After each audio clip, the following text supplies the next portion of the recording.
Hər vaxtınız xeyir Asan TV izləyiciləri.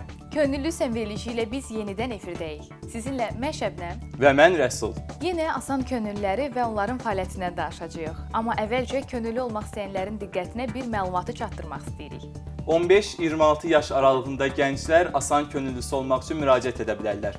Bizi sosial media platformalarımız vasitəsilə izləyə, eləcə də suallarınızı mesaj bölməsində qeyd edə bilərsiniz.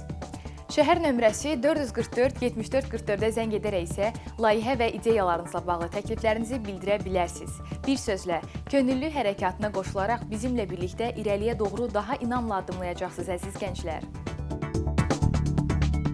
Dəyərli izləyicilər, bugün Asan könüllülərinin gerçəkləşdirdiyi bəzi layihələrdən danışacağıq və qonağımız Asan Könüllüləri Təşkilatının sədri Anar Musayevdir. Könüllü sən verilişinin daimi və doğma qonağı Anar bəy, xoş gəlmisiniz. Salamlayırıq sizi. Xoş gördük. Mən də sizi və bizi izləyən hər kəsi salamlayıram. Eyni zamanda fürsətdən istifadə edərək bu yaxınlarda proqramın Könüllü sən verilişinin bir yaşı tamam olub. Münasibətindən sizi və bütün yaradıcı heyəti təbrik etmək istəyirəm. Təşəkkür edirik. Rəsul, ötən verilişdə sən də yox idin. Sənin də təəssüratlarını öyrənmək istəyirəm. Könüllü sən verilişi bir yaşını qeyd edir və mən bu bir il ərzində bizi izləyən bütün tamaşaçılarımıza təşəkkür etmək istəyirəm. Bir il ərzində biz gənclərimizə faydalı olmağa və könüllülərimizin fəaliyyətini işıqlandırmağa çalışdıq. Mən qonaqlarımıza da təşəkkür edirəm. Hər bir qonaq, hər bir buraxılış bizim üçün çox dəyərli idi. Eyni zamanda həmkarım Şəbnəmə də təşəkkür edir və onu da təbrik edirəm. Çünki biz bu gözəl layihəni uğurlu şəkildə təqdim etməyi bacardıq və rejissorumuz başda olmaqla texniki heyətə, xüsusilə də Asan TV rəhbərliyinə təşəkkür etmək istəyirəm. Və düşünürəm ki, ən gözəl məqam da budur ki, biz bu yola hələ də davam edirik və yeni mövsümdə Könüllü sən efirdədir deməyə davam edəcəyik. Çox sağ olun. Gözəl fikirlərinə görə biz də sənə təşəkkür edirik, Rəsul. 4-cü yaşat düşərgəsi başlayıb və bildiyimiz kimi Asan könüllülərinin fəaliyyəti də çox işıqlandırılır. Nə düşünürsünüz bu barədə? Yaşat düşərgəsi bizim üçün çox doğma olan layihələrdən biridir və artıq 4-cü ildir ki, biz Yaşat Fondu ilə bərabər bu düşərgəni həyata keçirdirik və hər il bu layihəyə maraq olduqca artır və bu ildə 500-dən çox iştirakçının bu layihədə iştirak etməsi nəzərdə tutulur. Layihənin bu il proqramı çox zəngindir. Biz iştirakçılar üçün ekskursiyalar, əyləncə proqramları, konsert proqramları, öyrədici təlimlər və digər fəaliyyətlər təşkil etmişik. Eyni zamanda qeyd etmək istərdim ki, bu layihənin əsas məqsədi məhz 10 və 17 yaş aralığında olan şəhidlərimizin əmanətləri, övladlarının gözəl bir zaman keçirmələri, onların öyrənməsi və faydalı bir layihə həyata keçirmək üçün biz çalışırıq.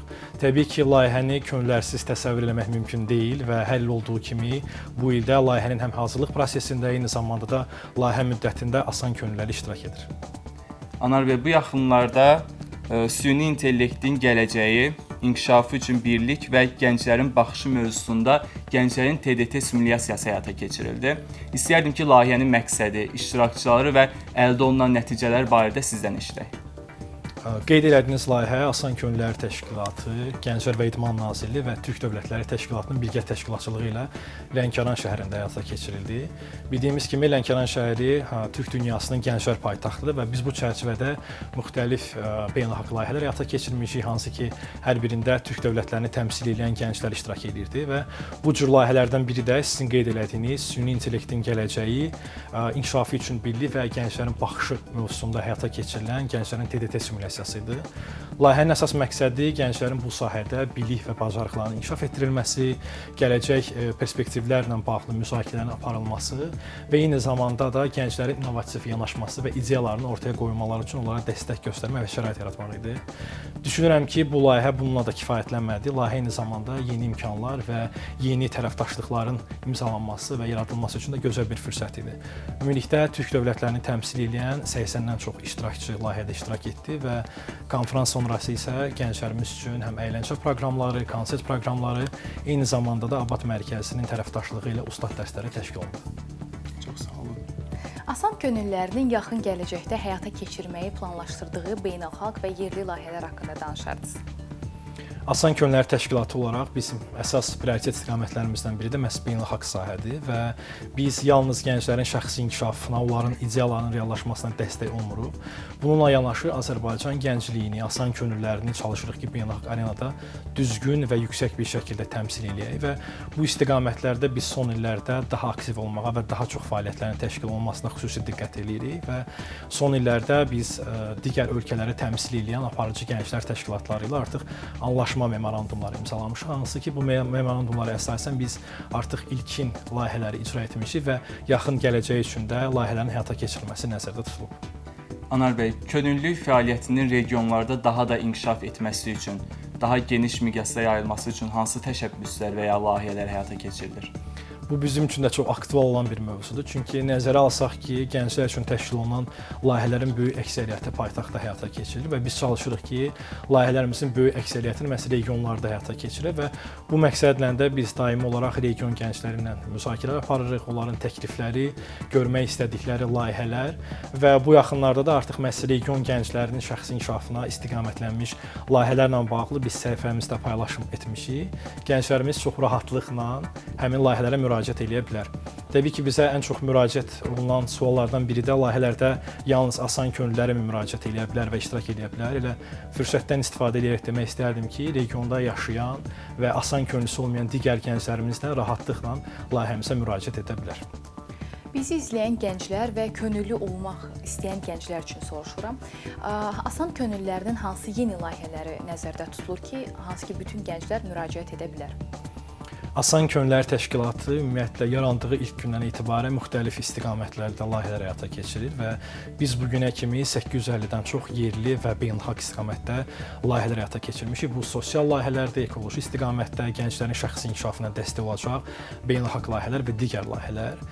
Yaxın müddət üçün biz asan peşə, videoqrafiya və fotoqrafiya istiqamətində kursların təşkil olunmasını nəzərdə tutmuşuq. Hansı ki, bu istiqamətdə marağı olan, bu ixtisasda təhsil alan gənclərin inkişafına dəstək olmaq üçün və ölkədə bu sahədə peşəkar mütəxəssislər tərəfindən təlimlərin, kursların təşkil olunması nəzərdə tutulub. Layihədə ümumilikdə 100 iştirakçının nəzərdə tutulur, hansı ki, hər sahə üzrə 50 nəfər və sonda gələcəkdə öz fəaliyyətlərini peşəkar bir formada davam etdirmələri üçün gənclərin avadanlıqlarla təmin olunması və digər dəstəklərin göstərilməsi nəzərdə tutulub.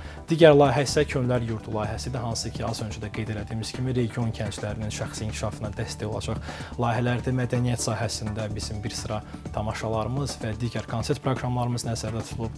Eyni zamanda da beynəlxalq istiqamətdə layihələrin keçirilməsi nəzərdə tutulub. Bəli, çox gözəl və faydalı layihələrdə əminəm ki, müraciət də çox olacaq. Sonda asan könüllülərinə və ya bu yolda addımlayan gənclərə nə kimi tövsiyələr vermək istəyərdiniz? Təbii ki, öz fəaliyyətinə könüllü olaraq başlayan biri kimi demək istəyərəm ki, bu hər bir gənc üçün, hər bir gəncin kadr kimi formalaşması üçün çox gözəl bir təcrübədir. Çünki bu bir reallıqdır ki, hər bir iş yerində gənclər müraciət edəndə iş təcrübəsi belə deyək tələb olunur və gənclərimiz də öz ixtisaslarına və maraq dairələrinə uyğun olaraq hal-hazırda 30-dan çox könüllü təşkilatda fəaliyyət göstərir ölkəmizdə. Eyni zamanda aktiv bir şəkildə fəaliyyət göstərən gənclər təşkilatları var ki, gənclər ora müraciət edərək ilkin belə deyək təcrübəni əldə edə bilərlər və könüllü olan gənclər üçün isə deyə bilərəm ki, maksimum dərəcədə öz təkliflərini, ideyalarını irəli sürməklərinə və aktiv olmaqlarını tövsiyə edirəm. Çünki biz təşkilat olaraq yalnız layihələr həyata keçirmirik, eyni zamanda da gənclər tərəfindən gələn təkliflərin və layihələrin reallaşmasında onlara dəstək göstəririk. Təşəkkür edirik. Dəvətimizi qəbul edib gəldiniz, suallarımızı cavablandırdığınız üçün. Mən təşəkkür edirəm. Sizə işlərinizdə uğurlar arzulayırıq. Mən təşəkkür edirəm və gələcək fəaliyyətinizdə uğurlar arzulayıram. Bax belə hörmətli izləyicilər, qonağımız Asan Könüllülər Təşkilatının sədri Anar Musayev idi. Biz Asan Könüllülərinin həyata keçirdiyi layihələrdən danışdıq. Hörmətli Asan TV izləyiciləri, mövsümün son könüllü verilişinin sonuna gəldik. Bu mövsüm verilişin ərsəyə gəlməsi üçün bizimlə bərabər olan efir arxası komandamıza və təbii ki, qonaqlarımıza təşəkkür edirik. Yeni mövsümdə yenilənmiş könüllü verilişində görüşmək ümidi ilə sağollaşırıq. Hələlik!